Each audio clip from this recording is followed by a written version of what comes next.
우루과이에 살고 있는 헤랄드 아코스타라고 하는 사람이 어느 날 회사에 출근을 했습니다.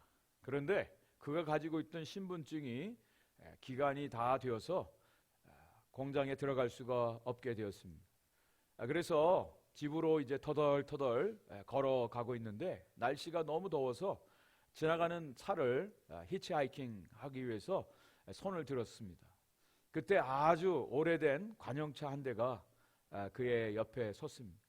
그리고 그 차를 타게 되는데 그가 깜짝 놀랐습니다.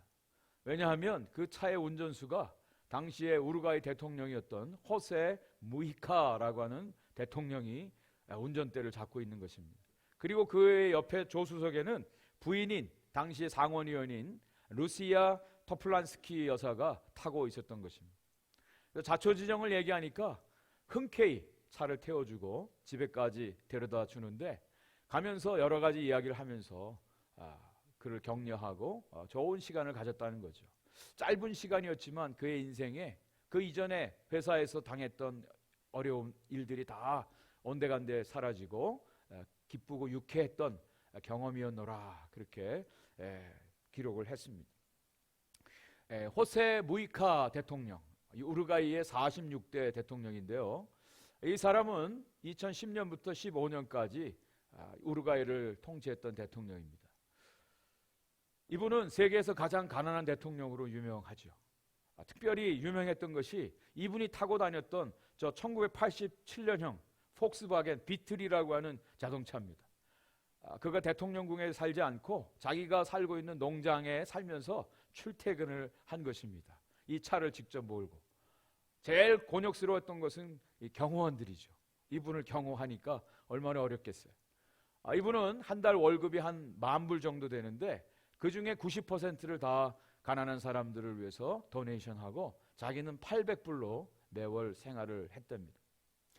한 번은 중동의 한 부호가 이 사람의 차를 100만 달러에 사겠다고 그렇게 제의를 했답니다. 그때 이분이 그렇게 얘기를 했대요. 내 차에 너무 큰 관심을 가지지 마십시오. 모든 자동차에는 가격표가 붙어 있지만 삶에는 가격이 없답니다. 나는 가난한 대통령이 맞습니다. 그러나 마음은 가난하지 않습니다. 나는 결코 가난하지 않습니다. 인생에는 가격표가 없기 때문입니다. 오늘 저와 여러분들이 읽은 말씀은 잘 아시는 말씀, 예수님이 예루살렘 성에 입성하신 그 장면입니다. 예수님께서 십자가의 제물 되시기 위해서 예루살렘 성에 올라가시죠. 우리는 지금 몇 주 동안 계속해서 예수님과 제자들 사이에 있었던 그런 일들을 말씀을 통해서 같이 나눴습니다. 예수님은 이제 십자가를 지시기 위해서, 십자가에서 죽기 위해서 예루살렘에 올라가시는데 그를 따르는 제자들, 같이 지냈던 제자들은 전혀 그것을 깨닫지 못했다는 것입니다. 예수님이 왜 예루살렘에 가는지, 당장이라도 로마의 압제로부터 자기 나라를 해방시킬 세상 나라 임금 정도로 생각을 했습니다. 그래서 좋은 자리 자기에게 달라고 청탁까지 했던 제자들은 전혀 몰랐어요. 예수님께서 예루살렘에 올라가시면서 몇 가지 행동을 하시는데 이상하다 생각을 했지만 그것이 무슨 뜻인지 잘 몰랐다는 것이죠. 나중에 알게 됩니다. 그래서 요한복음 12장 16절에 보면 제자들은 처음에 이 일을 깨닫지 못하였다가 예수께서 영광을 얻으신 후에야 이것이 예수께 대하여 기록된 것임과 사람들이 예수께 이같이 한 것임이 생각났더라. 사람들은 예수님을 환영했습니다. 호산나 호산나 주의 이름으로 오시니요, 호산나 찬송하리로다. 오는 우리 조상 다윗의 나라요, 가장 높은 곳에 호산나, 이런 찬양을 했어요. 그것이 무슨 뜻인지 잘 몰랐어요. 주님은 이 땅에 오셔서 세상 나라를 회복하기 위해서 오시지 않았습니다.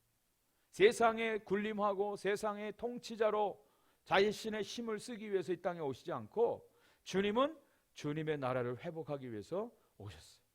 우리가 마가복음을 계속 묵상하면서 마가복음 처음 시작할 때 주님께서 하나님의 나라를 회복하기 위해서 오셨다고 당신의 목적을 분명히 말씀하셨고 예수님은 그 길을 끝까지 걸어 가시는 겁니다. 그 주님의 나라는 세상 나라와는 전혀 다른 나라입니다. 여러분, 나라마다 통치하는 원리가 다릅니다. 세상 나라와 주님의 나라는 너무너무 다릅니다. 저와 여러분들이 적어도 하나님을 믿는 하나님의 백성, 하나님 나라에 속한 백성이라면 우리는 하나님 나라에 속한 그 원리대로 살아가야만 된다는 것입니다. 여기에서 충돌이 있고 긴장이 있어요. 요즘에 한간에 히트를 치고 있는 책이 하나 있죠. 영화가 있죠. 빠찡꼬라고 하는 것입니다. 책도 읽으시고 영화도 드라마도 보신 분이 계실 거예요. 이민진이라고 하는 재미 작가가 2017년에 쓴 책인데요. 이분은 미국에서 자랐어요. 그런데 일본 식민 지하에서 우리 한국 사람들이 당했던 그 어려운 일들을 책으로 너무너무 디테일하게 감동적으로 썼습니다. 이분이 인터뷰하는 것을 들었어요. 자기가 왜 이 책을 썼는지 그 목적을 이야기하더라고요. 일본이라고 하는 나라, 한국을 식민지 삼아서 36년 동안 통치했어요. 그때 너무너무 어려운 일을 겪었고 제일동포들이 일본 가서 어려운 일을 당했어요. 물론 그것도 이유가 되지만 그가 가장 중요하게 책을 쓰게 된 목적은 일본이 사과하지 않는다는 거예요. 사과하지 않는다는 거예요. 자신들이 한 일에 대해서 전혀 사과하지 않는 것에 대해서 이 책을 쓰게 되었노라고 이야기를 합니다. 그들의 통치 원리이기 때문에 그렇죠. 세상 나라의 원리와 하나님 나라의 원리가 너무 달라요. 오늘 본문 말씀에서 우리는 다시 한번 주님께서 회복하시는, 주님이 통치하고 다스리시는 주님 나라의 원리를 너무나 선명하게 우리에게 보여주고 있습니다. 저는 여러분들에게 도전 드리고 싶어요. 우리는 이 세상에 살지만 이 세상에 속한 세상 나라 백성이 아니라 하나님 나라 백성임을 다시 한번 깨닫고 하나님 나라의 원리로 살아가야 된다는 것입니다. 이 믿음이, 이 도전이 날마다 있어야 돼요. 언제까지? 주님 오시는 그날까지.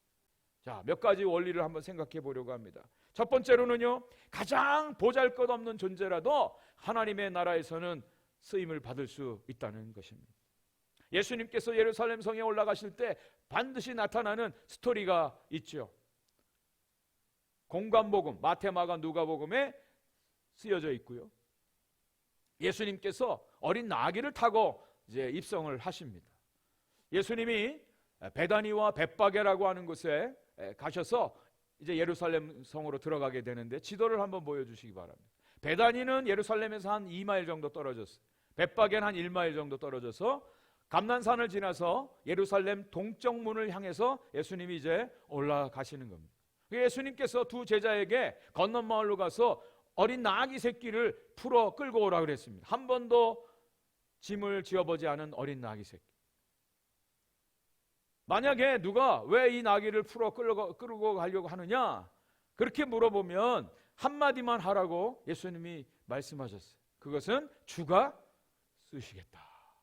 주가 쓰시겠다. 요 말만 하라고 예수님이 제자들을 보냈어요. 근데 제자들이 정말 가서 어린 나귀가 길 앞에 있는 것을 보고 그것을 풀어서 끌고 오려고 하니까 주인이 아니 그거 왜 남의 거 풀어가려고 합니까? 그때 제자들이 주님 시킨 대로 주가 쓰시겠다. 그 말에 그 주인이 아무 말도 안 하고 나귀를 내어 주었다는 것입니다. 우리는 참 놀라운 일을 경험을 해요. 예수님이 그 나귀 주인하고 미리 만나서 돈을 지불하고 렌트 계약을 하고 빌려오셨는지 또는 주님의 신적인 능력으로 하셨는지 그건 잘 몰라요. 그런데 어쨌든 주님이 말씀하신 대로 똑같이 이루어졌어요. 가져왔어요. 주가 쓰시겠다. 여기 주가 쓰시겠다라고 하는 헬라어 그 문장을 보면요, ho curious autou kreian exei 이렇게 돼 있어요. ho curious, 바로 그 주님이 그것을 필요로 하신다 그런 뜻입니다.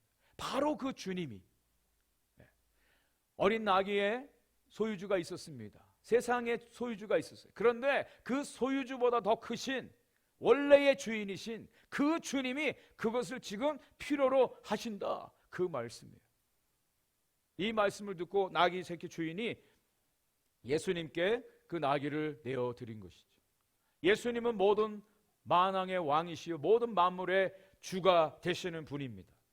예수님이 정말 군사력으로, 능력으로, 힘으로 로마의 압제에서부터 이스라엘 백성들을 해방시키기 원했다면 어린 나귀를 타고 예루살렘에 들어가시겠습니까? 백마를 타고 들어가셔야죠. 당시에 로마 군인들은 전쟁에 승리하면 백마를 타고 장군을 따라서 아주 행진을 하는 것, 그것이 그 당시에 관례였습니다. 그런데 예수님은 한 번도 타보지 않은 어린 나귀, 가다가 넘어질 수도 있어요. 조랑말도 아닌 어린 나귀를 타고 어른이 예수님이 입성을 하고 있는 것입니다. 전혀 어울리지 않는 모습이에요. 왜 그렇게 하실까? 왜 그렇게 하실까? 우리는 그저 옛날부터 어릴 때부터 예수님이 어린 나귀 타고 입성하셨대, 그렇게 수많이 듣고 있으니까 그런가 보다 그러는데, 여러분 한번 생각을 해보세요. 이건 말도 안 되는 일이에요. 그런데 여기에 대해서 한 520년 전에 스가랴 선지자를 통해서 분명하게 예수님이 어린 나귀를 타고 입성하실 것이 예언되어져 있었어요. 스가랴 9장 9절입니다. 시온 따라 크게 기뻐할지어다, 예루살렘에 따라 즐거이 부를지어다. 보라, 내 왕이 내게 임하나니 그는 공의로우시며 구원을 베푸시며 겸손하여 나귀를 타시나니 나귀의 작은 것 곧 나귀 새끼니라. 정확하게 나귀도 그냥 나귀가 아니라 어린 나귀 새끼를 타고 예수님이 입성하실 것이다, 그렇게 예언하고 있어요. 여러분, 이건 뭔지 아세요? 주님의 나라의 모습이에요. 주님 나라의 통치 원리를 말씀해 주는 거예요. 왜 예수님이 어린 나귀를 타고 입성하셨냐? 겸손을 말씀해 주시는 거예요. 섬김을 말씀해 주시는 거예요. 사랑과 용서를 말씀해 주시는 거예요. 희생을 말씀하시는 거예요. 주님의 나라는 오직 겸손으로 이루어진다. 주님의 나라는 섬김을 통해서 이루어진다. 세상의 나라는 군림하고 자기의 힘과 권력을 가지고 다른 사람들을 압제하고 다른 사람들의 것을 빼앗고 해서 유지되지만, 하나님의 나라는 섬김을 통해서, 겸손을 통해서, 희생을 통해서, 사랑을 통해서 이루어질 것을 주님이 몸소 보여주신 것입니다. 주님께서 계속해서 말씀하셨어요. 마가복음 10장 15절 말씀에도요, 누구든지 하나님의 나라를 어린아이와 같이 받들지 않는 자는 결단코 그곳에 들어가지 못하리라. 어린아이 같지 않으면, 어린아이 같지 않으면, 이 어린아이가 하나님의 나라에서 큰 자다, 주님 말씀하세요. 이것이 하나님 나라의 원리예요. 하나님 나라의 원리. 저는 우리 교회가 하나님의 통치 가운데 이루어지는 하나님의 나라가 되기를 간절히 축복합니다. 저와 여러분들의 가정이 하나님의 나라가 이루어지는 가정들이 되기를 간절히 축복합니다. 저와 여러분들이 가는 곳마다 하나님의 통치가 이루어지는 하나님의 나라가 회복되기를 간절히 축복합니다. 거기에 요소는 겸손함이에요. 섬김이에요. 낮아짐이에요. 대접받기를 원하고 군림하고 자기를 나타내고 자랑하고, 그런 곳에는 하나님의 나라가 절대 이루어질 수가 없습니다. 교회가 크다고요? 사람들이 많이 모인다고요? 하나님의 나라인가요? 건물이 크다고요? 하나님의 나라인가요? 그 안에서 이루어지는 행태들을 보면 전혀 하나님 나라하고는 상관이 없어요. 하나님의 나라는 겸손함으로, 섬김으로, 희생으로 이루어지는 나라인 것을 주님은 분명히 보여주고 있습니다. 작은 힘을 아무것도 아닌 존재라도 주님의 나라에서 주님이 그 어린 나귀 새끼를 사용을 하시고 그 주인의 마음을 주님께서 감동하셔서 그 어린 나귀를 내어드리게 한 것이죠. 보잘것없는 존재, 아무도 알아주지 않는 존재, 미천한 존재, 그런 존재라도 주님께서 사용하실 수 있습니다. 성경이 그것을 우리에게 보여주고 있어요. 아브라함이 하나님의 부름을 받을 때 75살이에요.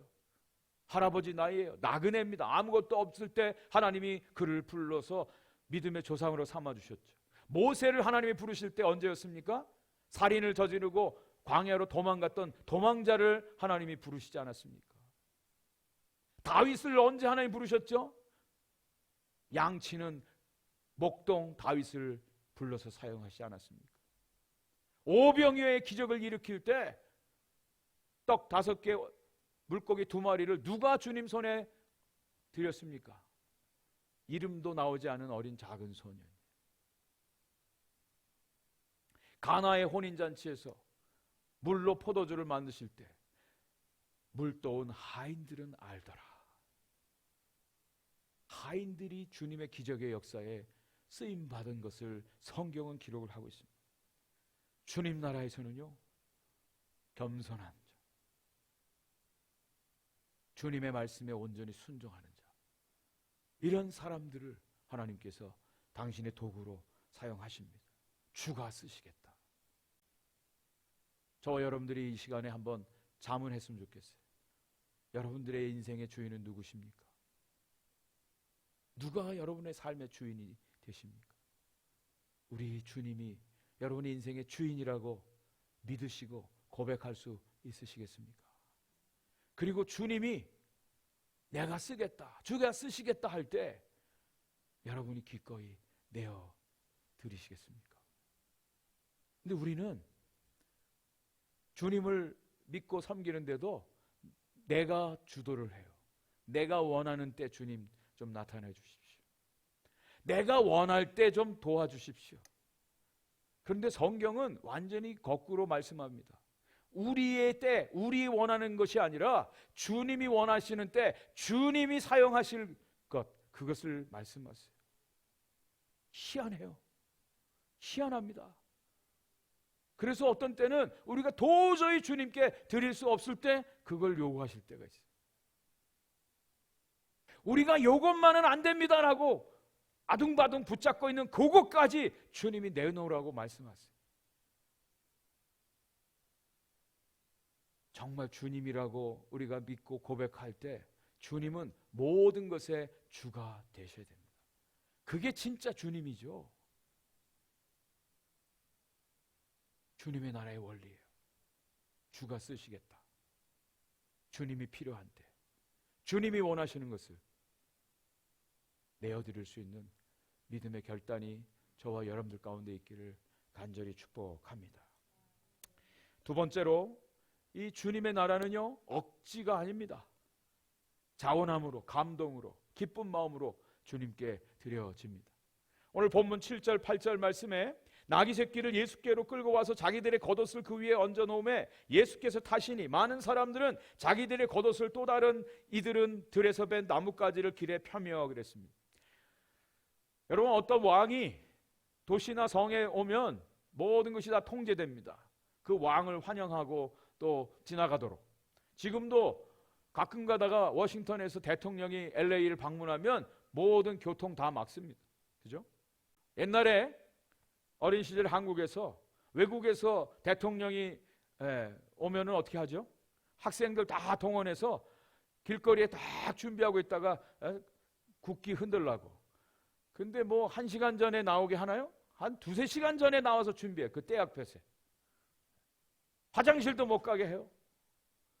그리고 대통령이 뭐 탄 차가 쉥 지나가는데 30초도 안 걸려요. 근데 여기 나오는 이 사람들이 예수님 나귀를 타고 가실 때 자기들의 겉옷을 벗어서 나귀 위에 얹고 또 자기 겉옷을 또 길에다 펴고 나뭇가지를 펴고 예수님이 지나가도록 하신 거예요. 오늘날 말하면 양탄자를 깔아드린 거죠. 그리고 예수님이 그 위로 지나가시는 겁니다. 근데 여러분 보세요. 여기 나오는 사람들이 동원된 사람들일까요? 억지로 동원돼서 야, 옷 벗어, 나무가지 가져와, 이렇게 해서 한 사람들일까요? 오늘 성경을 보니까 그렇지 않아요. 정말 기쁨으로 자원하는 마음으로 자기의 겉옷을 다 벗어서 길에다 폈다 그랬어요. 당시에 겉옷이라고 하는 것은 그 사람들에게서 가장 중요한 재산 목록 1호입니다. 당시 사람들은 겉옷을 외출복으로 입고요, 잠잘 때는 덮는 이불로 사용을 했습니다. 돈을 다른 사람에게 빌릴 때 전당물로 잡히는 것이 겉옷이에요. 그래서 전당을 잡아 주었을 때 반드시 해 지기 전에는 겉옷을 돌려주라고 성경 율법의 말씀을 해주고 있어요. 겉옷은 가장 중요한 겁니다. 그것을 길에다 폈다. 우리가 다다음 주에 이제 같이 나눌 마가복음 10장에 바디메오라고 하는 거지 소경 이야기가 나옵니다. 예수님이 지나간다는 소식을 들었어요. 아무것도 볼 수가 없으니까 소문만 듣고 큰 소리로 예수님을 부르죠. 그때 예수님이 이 바디메오를 부르십니다. 성경에 보니까 바디메오가 자기의 겉옷을 벗어 던지고 예수님께로 달려갔다 그랬어요. 어떻게 달려갔는지 모르겠습니다. 보이지 않는데 어쨌든 달려갔다 그랬어요. 주님이 눈을 뜨게 해주시는데 내 믿음이 너를 구원하였느니라 그렇게 말씀하세요. 자신의 모든 것들을 내어 버리고 주님께 달려갔을 때 주님께서 이 사람의 눈을 뜨게 해 주셨어요. 하나님의 나라는 억지로 동원해서 하지 않습니다. 하나님은 강제적으로 하지 않으세요. 우리가 착각하고 있는 것 중에 하나가 그거예요. 하나님은 하기도 싫은데 막 억지로 우리를 잡아다 끌어다가 뭐 일도 맡기고 하는 줄로 생각을 해요. 하나님 결코 그렇게 하지 않으세요. 제 말이 아니라 성경의 말씀이에요. 하나님이 일하시는 방법이 그렇다는 겁니다. 억지로 그거 얼마나 가겠습니까? 근데 하나님이 일하시는 방법이 있어요. 하나님은 마음에 감동을 주세요. 마음에 감동을 주셔서 할 마음을 일으켜 주세요. 그리고 하나님을 위해서 헌신하도록 하시는 모습입니다. 저와 여러분들이 지금 에스라서를 아침마다 묵상을 하고 있는데 너무나 많은 은혜를 받고 있습니다. 하나님께서 70년 포로 생활했던 이스라엘 백성들 70년이 차니까 하나님께서 바사왕 고레스의 마음을 감동하셔서 이방 왕의 마음을 감동하셔서 이스라엘 백성들을 이스라엘로 돌아가게 합니다. 그곳에 가서 성전을 다시 재건하도록 그런 명령을 하게 하십니다. 또 이스라엘 백성들 중에도 마음의 감동을 받은 사람들이 이스라엘로 돌아가서 성전을 재건하게 됩니다. 성전을 재건하고 또 제사를 드리는데 성경에 보니까 기쁜 마음으로 자원하는 예물을 하나님이 드리게 하심으로 하나님 앞에 제사를 드리게 하신다. 성경이 그렇게 말씀하고 있어요. 저는 이것이 하나님이 일하시는 방법이라고 믿습니다. 하나님께서 우리에게 감동을 주세요. 감동을. 마음에 기쁜 마음, 자원하는 마음을 주세요. 그래야 힘있게 할 수 있죠. 즐거움으로 할 수 있죠. 예수님께서도 십자가를 지시는데 여러분 어떻게 생각되세요? 예수님이 하기 싫은데 억지로 십자가를 지셨을까요? 아니면 정말 자원함으로 의지적으로 십자가를 지셨을까요? 물론 예수님이 죽을 지경까지 고민하셨다 그런 말씀이 나와요. 겟세마네 동산에서 간절하게 기도하시기도 하셨습니다. 근데 예수님은 십자가를 하나님의 뜻이기에 자원함으로 지셨어요. 그것을 증거해 주는 말씀이 요한복음 10장 18절 말씀에 나옵니다. 같이 한번 읽겠습니다. 시작. 이를 내게서 빼앗는 자가 있는 것이 아니라 내가 스스로 버리노라. 나는 버릴 권세도 있고 다시 얻을 권세도 있으니. 예수님이 마지못해서 끌려서 하기 싫은데 억지로 십자가를 지지 않으셨어요. 주님은 그것을 스스로 버리셨다. 자신의 생명을 스스로 버리셨다. 하나님 아버지의 뜻에 자신의 의지를 쳐서 복종시키고 하나님의 말씀에 순종하는 예수님의 모습을 보게 됩니다. 이것이 하나님 나라의 원리예요. 하나님께서 어떤 일을 하시잖아요. 그럼 하나님의 사람들의 마음을 움직이기 시작하세요. 그리고 헌신하게 해요. 순종하게 합니다. 그리고 그 헌신을 통해서 하나님이 일하시는 모습을 보게 됩니다. 저는 저희 교회에 요즘에 하나님이 일하시는 것을 보면서 감사합니다. 하나님이 마음을 움직이기 시작하세요. 마음의 문을 여시고 순종한 마음을 주시고 또 주님 앞에 기꺼이 드리고자 헌신하고자 하는 마음을 하나님께서 주시고 또 그 헌신을 하나님이 친히 받으십니다. 여러분 이젠 더 이상 억지로 하지 마십시오. 아까운 마음으로 하지 마시기 바랍니다. 하나님 아버지의 마음에 감동을 주십시오. 기쁜 마음으로 자원하는 마음으로 하나님 앞에 드리는 헌신의 종들이 다 되시기를 주님의 이름으로 간절히 축원을 드립니다. 자, 마지막 세 번째로 하나님의 나라의 원리는요, 지음받은 모든 세상 만물이 그 주님을 찬양하게 되는 것이에요. 이게 하나님 나라의 모습입니다. 오늘 본문 9절 10절 말씀에 보면 앞에서 가고 뒤에서 따르는 자들이 소리 지르되 호산나 찬송하리로다 주의 이름으로 오시는 이여 찬송하리로다 오는 우리 조상 다윗의 나라를 가장 높은 곳에서 호산나 하더라. 따르는 무리들이 앞에서 찬양하고 뒤에서도 찬양하고 합창을 합니다. 호산나 호산나.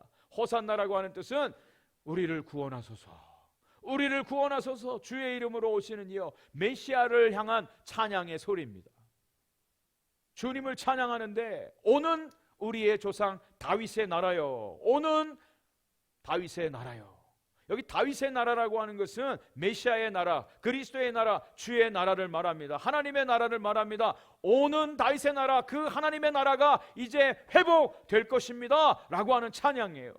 가장 높은 곳에서 호산나 하더라. 하늘 곧 가장 높은 곳에서 계신 하나님이여 우리를 구원하소서. 이 찬양이에요.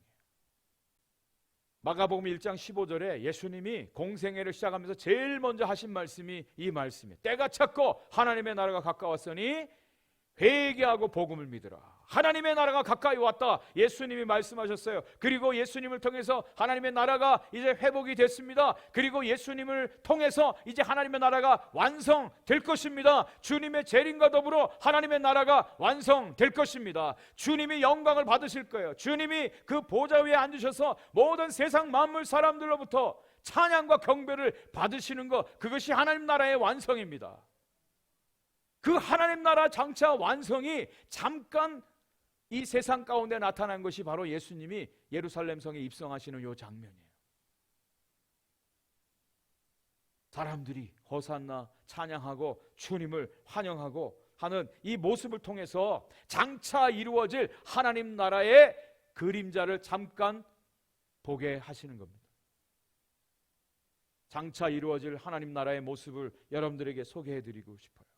요한계시록 7장 9절 10절 말씀입니다. 잘 들어보십시오. 이 일 후에 내가 보니 각 나라와 족속과 백성과 방언에서 아무도 능히 셀 수 없는 큰 무리가 나와 흰옷을 입고 손에 종려가지를 들고 보좌 앞에 어린 양 앞에서 서서 큰 소리로 외쳐 이르되 구원하심이 보좌에 앉으신 우리 하나님과 어린 양에게 있도다. 아멘. 마지막 날 정말 천상에서 이루어질 하나님의 나라의 모습입니다. 온 세상 만물 가운데 온 족속과 방언과 백성들, 셀 수 없는 수많은 무리들이 주님 앞에 모여서 보좌에 앉으신 하나님과 어린 양 되신 예수 그리스도 앞에 찬양과 경배를 드리게 됩니다. 흰옷을 입은 자들이, 예수 그리스도의 보혈의 피로 씻음받은 구원받은 백성들이 주님 앞에 나와서 하나님을 찬양하는 거예요. 영원토록 하나님을 찬양하는 하나님의 나라가 이루어집니다. 이것이 하나님 나라의 완성이에요. 거기에는 백인도 있고요, 흑인들도 있고, 인도네시아 사람들도 있고, 말레이시아 사람들도 있고, 필리핀 사람들도 있고, 남자 여자 남녀노소 할 것 없이 수많은 무리들이 나와서 하나님을 찬양하게 됩니다. 그때 예수님께 단도직입적으로 반기를 들었던 사람들이 있어요. 누가복음에 보니까 바리새인들이 예수님께 정식으로 도전합니다. 당신의 제자들을 제지하십시오. 신성 모독입니다. 그때 예수님께서 이렇게 말씀하시는 거예요. 누가복음 19장 40절 말씀입니다. 같이 큰 소리로 읽어보겠습니다. 시작. 대답하여 이르시되 내가 너에게 말하노니 만일 이 사람들이 침묵하면 돌들이 소리 지르리라. 믿으십니까? 여러분, 저와 여러분들이 잠잠하면 돌들이 일어나서 주님을 찬양하게 될 것입니다. 믿는 성도들이 잠잠하면, 잠자고 있으면 세상 사람들이 하나님을 찬양하게 될 것입니다. 우리 주님은 우리 믿는 성도들의 하나님만 되시는 것이 아닙니다. 온 세상 모든 민족, 모든 백성들, 모든 만물의 하나님이십니다. 주인이십니다. 그분은 경배와 찬양을 받으시기에 합당하신 분입니다. 저는 그것을 느껴요. 오늘날 교회들이 자기들끼리 열심히 싸우고 정말 해야 될 일을 하지 못할 때 오히려 세상 사람들이 하나님을 높입니다. 하나님을 증거합니다. 하나님의 살아계심을 간증합니다. 이런 일들이 오늘날에도 벌어져요.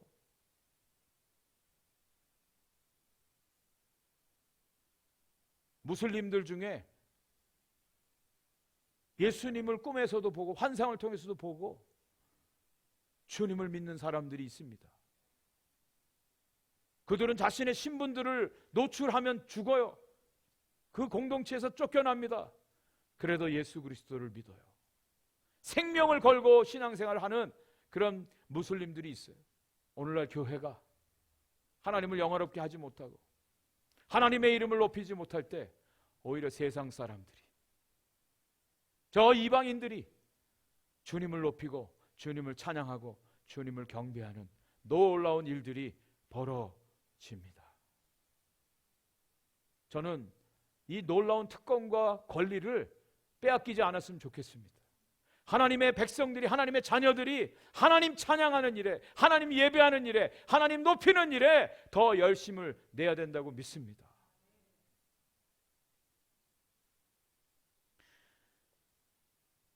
에스라 6장 14절 말씀에 하나님이 당신이 예배를 받으시기 위해서 하십니다. 일하세요.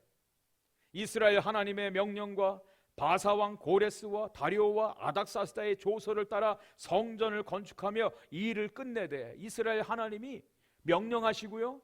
누구에게 명령하세요? 이방 왕들을 명령하세요. 바사왕 고레스, 다리오, 아닥사스다 이들에게 조서를 내리도록 해서 성전을 만들게 하고 거기서 하나님을 예배하는 예배를 회복하게 하세요. 이 성전을 건축하는 일을 위해서 하나님이 온 세상 만물의 은과 금, 재물들을 다 흔들어서 동원시키는 장면을 학개서 2장 6절부터 8절까지 이렇게 말하고 있습니다. 만군의 여호와가 이같이 말하노라. 조금 있으면 내가 하늘과 땅과 바다와 육지를 진동시킬 것이요 또한 모든 나라를 진동시킬 것이며 모든 나라의 보배가 이르리니 내가 이 성전의 영광이 충만하게 하리라. 만군의 여호와의 말이니라. 은도 내 것이요 금도 내 것이니라. 만군의 여호와의 말이니라. 하나님이 동원하세요. 하나님이 동원하셔서 일하십니다. 은도 내 것이고 금도 내 것이고 모든 것이 하나님의 것이, 하나님이 당신의 영광 받으시는 일을 위해서 하나님이 동원하셔서 일하세요.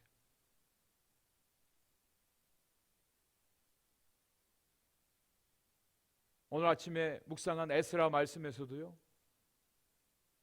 하나님이 에스라 선지자 겸 제사장을 이스라엘로 보내시면서 모든 것을 다 완벽하게 준비를 해서 그가 그곳에 가서 성전을 재건한 뒤에 하나님 나라 회복을 위해서 일하도록 하나님이 모든 것을 다 얼마나 철저하게 세밀하게 준비시켜서 보내시는지요. 하나님이 일하시는 거예요. 하나님은 오늘도 당신의 영광 받으시기를 원하세요. 찬양 받으시기를 원하세요.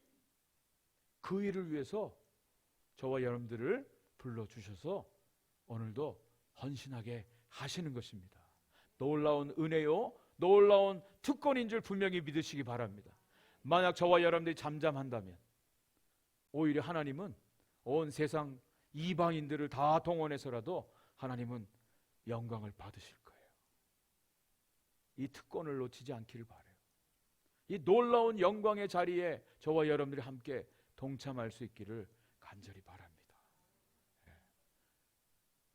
하나님을 찬양함이, 하나님을 높임이, 하나님이 하나님 되게 하심이 우리들의 삶 속에 나타나고 하나님의 나라 백성으로 이번 한 주간도 승리하는 저와 여러분들 되시기를 다시 한번 주의 이름으로 축원을 드립니다.